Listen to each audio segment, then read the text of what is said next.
Already നിങ്ങളുടെ സ്വന്തം doctor Jijo Johns, consultant orthodontist and Invisalign provider. Actually ഇന്ന് നമ്മൾ സംസാരിക്കാൻ പോകുന്നത് മൗത്ത് ബ്രീത്തിങ് എന്നുള്ള പ്രശ്നത്തെ പറ്റിയാണ്.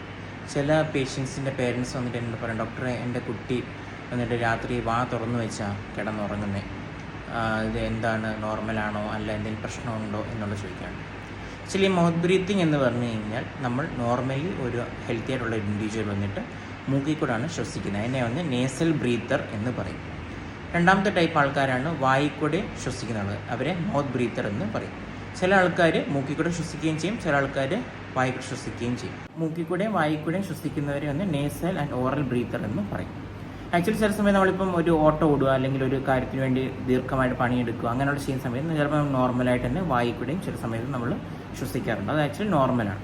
അപ്പോൾ ചില പേഷ്യൻസിന് വന്നിട്ട് എപ്പോഴും അവർ വായിക്കൂടെ തന്നെയാണ് ശ്വസിക്കുന്നത്, അവരുടെ മൂക്കിൽ കൂടെ അവർ ശ്വസിക്കുന്നത് വളരെ കുറവായിരിക്കും. അപ്പോൾ അങ്ങനെയുള്ള സിറ്റുവേഷനാണ് മൗത്ത് ബ്രീത്തിങ് എന്ന് പറയുന്നത്.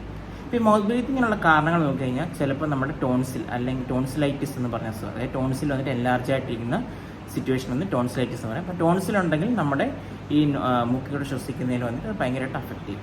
രണ്ടാമത്തെ വന്നിട്ട് പേഷ്യൻ വന്നിട്ട് എൻലാർജ്ഡ് അഡിനോയിഡ്. അപ്പോൾ ഈ അഡിനോയിഡ് എന്ന് പറഞ്ഞാൽ നമുക്കുള്ള ഗ്രന്ഥി വന്നിട്ട് ഒരുപാട് എൻലാർജ് ആയിട്ടിരിക്കുന്ന സിറ്റുവേഷൻ, ഇൻഫെക്ഷനോ കാര്യങ്ങളോ കാരണം അഡിനോയിഡ്സ് വന്നിട്ട് എൻലാർജ് ആയിട്ടിരിക്കുന്ന സിറ്റുവേഷനിൽ വന്നിട്ടും പേഷ്യൻ്റെ മൗത്ത് ബ്രീത്തിങ് ഉണ്ടാകാനുള്ള ചാൻസ് ഉണ്ട്. ഈ മൗത്ത് ബ്രീത്തിങ് ഉള്ള പേഷ്യൻസ് നമുക്ക് ഡെൻ്റലായിട്ട് എന്ത് പ്രശ്നങ്ങളാണ് ഉണ്ടോ, അവരെപ്പോഴും വാ തുറന്നു വെച്ചായിരിക്കും കിടന്ന് ഉറങ്ങുന്നത്. അപ്പോൾ നമ്മുടെ ഈ പടത്തിൽ കാണുന്ന പോലെ ഈ മോണയുടെ ഏറ്റവും മുകളിലെ ഭാഗം വന്നിട്ട് എന്ത് പറ്റും, ഒരു ഇൻഫ്ലെയിംഡ് ആയിട്ട് ഇരിക്കുന്നുണ്ട്. അപ്പം മാർജിനൽ ജിഞ്ചൈവൈറ്റിസ് എന്ന് പറയും. ജിഞ്ചൈവ എന്നുള്ള പാർട്ട് വന്നിട്ട് കുറച്ച് ഇൻഫ്ലെയിം ആയിട്ടിരിക്കും, അതിനെ വന്നിട്ട് മാർജിനൽ ജിഞ്ചൈവൈറ്റിസ് എന്ന് പറയും. രണ്ടാമത് വന്നിട്ട് ഇവരിപ്പോഴും വാ തുറന്ന് കിടക്കുന്നതുകൊണ്ട് നമ്മുടെ നാക്കിൻ്റെ പൊസിഷൻ വന്ന് കുറച്ച് ഫോർവേഡ് ആയിരിക്കും. ആ പേഷ്യൻസ് വന്നിട്ട് എന്ത് ചെയ്യും, ഒന്നുകിൽ ഈ പല്ലിങ്ങനെ മുന്നോട്ട് പൊങ്ങി വരാൻ ചാൻസ് ഉണ്ട്. ഇപ്പോഴും വാ തുറന്നിരിക്കുന്നുണ്ട്. നമ്മുടെ നോർമൽ പല്ലുകൾക്ക് വന്നിട്ട് എപ്പോഴും ഓപ്പോസിറ്റ് ആയിട്ടുള്ള ആർച്ച്, അതായത് മേളിലെ പല്ല് വന്നിട്ട് താഴത്തെ പല്ലിൽ എപ്പോഴും കോൺടാക്ട് ഉണ്ടാവണം. അപ്പോൾ ഇത് നമ്മൾ ഈ വാ തുറന്ന് വെച്ചിങ്ങനെ കിടന്ന് ഉറങ്ങുന്ന സമയത്ത് പറ്റും ഈ ബാക്കിലത്തെ പല്ലുകൾ വന്നിട്ട് താഴോട്ട് ഇറപ്റ്റ് ആവുകയും ചെയ്യും. അപ്പോൾ എന്തൊരു പേഷ്യൻ്റ് വന്നിട്ട് ഈ പടത്തിൽ കാണുന്നുള്ള ആൻറ്റീരിയർ ഓപ്പൺ ബൈറ്റ് ഉണ്ടാകാനുള്ള സിറ്റുവേഷൻ ഉണ്ടാകും. ഇപ്പോൾ ആൻറ്റീരിയർ ഓപ്പൺ ബൈറ്റ് ഉണ്ടായി കഴിഞ്ഞാൽ പേഷ്യൻ്റ് നാക്കിൻ്റെ പൊസിഷൻ വന്നിട്ട് അഫക്റ്റ് ആവും. അപ്പം ഇങ്ങനെ നാക്ക് ഫ്രണ്ടിലോട്ട് തള്ളിയിരിക്കുന്ന സിറ്റുവേഷൻ ഉണ്ടാവും. അപ്പം അത് വന്നിട്ട് ഉണ്ടാവും. അതിനെ വന്നിട്ട് ടങ് ട്രസ്റ്റിംഗ് ഹാബിറ്റ് എന്ന് പറയും. ഇത്രയും പ്രശ്നങ്ങളാണ് നമുക്കൊരു മൗത്ത് ബ്രീത്തറിന് ഉണ്ടാകുന്നത്. നമുക്ക് മൗത്ത് ബ്രീത്തർ ആണോ നേസൽ ബ്രീത്തർ ആണോ നമുക്ക് എങ്ങനെ ടെസ്റ്റ് ചെയ്യാൻ പറ്റും?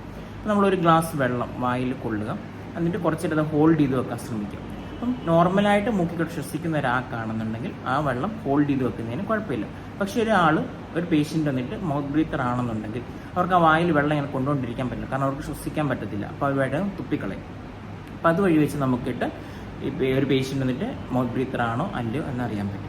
ഈ മൗത്ത് ബ്രീത്തിങ് ഉള്ള പേഷ്യൻസിന് എന്തായാലും ഒരു ഡെന്റിസ്റ്റിനെ അല്ലെങ്കിൽ ഓർത്തഡോണ്ടിസ്റ്റിനെ കണ്ട് കൺസൾട്ട് ചെയ്യേണ്ടതാണ്. നമുക്കിതിൻ്റെ ട്രീറ്റ്മെൻറ്റ് എന്ന് പറഞ്ഞു കഴിഞ്ഞാൽ നമുക്ക് ഓറൽ സ്ക്രീൻ എന്ന് പറഞ്ഞ സാധനമുണ്ട്, അല്ലെങ്കിൽ ഡിഫറെൻറ്റ് മെത്തേഡ്സ് വെച്ചിട്ട് നമുക്ക് ആ മൗത്ത് ബ്രീത്തിങ്ങിനെ കറക്റ്റ് ചെയ്യാൻ പറ്റും.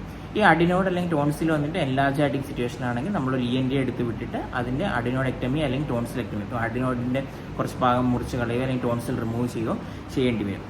മറ്റുള്ള ട്രീറ്റ്മെൻറ്റ് വന്നിട്ട് ഓർത്തഡോണ്ടിക് ട്രീറ്റ്മെൻറ്റാണ് കൂടുതൽ വരുന്നത്. പല്ലുകളെ കറക്റ്റ് ചെയ്യുക, ഓപ്പൺ ബൈറ്റിനെ കറക്റ്റ് ചെയ്യുക, പല്ലുകൾ പൊങ്ങി നിൽക്കുകയാണെങ്കിൽ അതിനെ കറക്റ്റ് ചെയ്യുക, അതെല്ലാം ഓർത്തഡോണ്ടിക് ട്രീറ്റ്മെൻറ്റ് അടിയിലാണ് വരുന്നത്. അപ്പം നിങ്ങളുടെ കുട്ടികൾക്ക് ഇതുപോലെ രാത്രി വാ തുറന്നു വെച്ച് കിടന്ന് ഉറങ്ങുന്ന ശീലം ഉണ്ടെന്നുണ്ടെങ്കിലും, അല്ലെങ്കിൽ ഒരു മൂക്കി കൂടെ ശ്വസിക്കുന്ന വാ എപ്പോഴും തുറന്നു വെച്ചിങ്ങനെ വാ തുറന്നു വെച്ച് കിടന്ന് ഉറങ്ങുമോ, അല്ലെങ്കിൽ എപ്പോഴും ഈ വാ തുറന്ന് വായിൽ കൂടെ ശ്വസിക്കുകയാണ് ചെയ്യുന്നത്, മൂക്കി കൂടെ ശ്വസിക്കുന്നില്ല, അല്ലെങ്കിൽ ഇതുപോലെ പ്രശ്നം ഉണ്ടെന്നുണ്ടെങ്കിൽ എന്തുകൊണ്ടും നിങ്ങളോട് ഡെന്റിസ്റ്റിനെ അല്ലെങ്കിൽ ഓർത്തഡോണ്ടിസ്റ്റിനെ കൺസൾട്ട് ചെയ്യേണ്ടതാണ്. Thank you.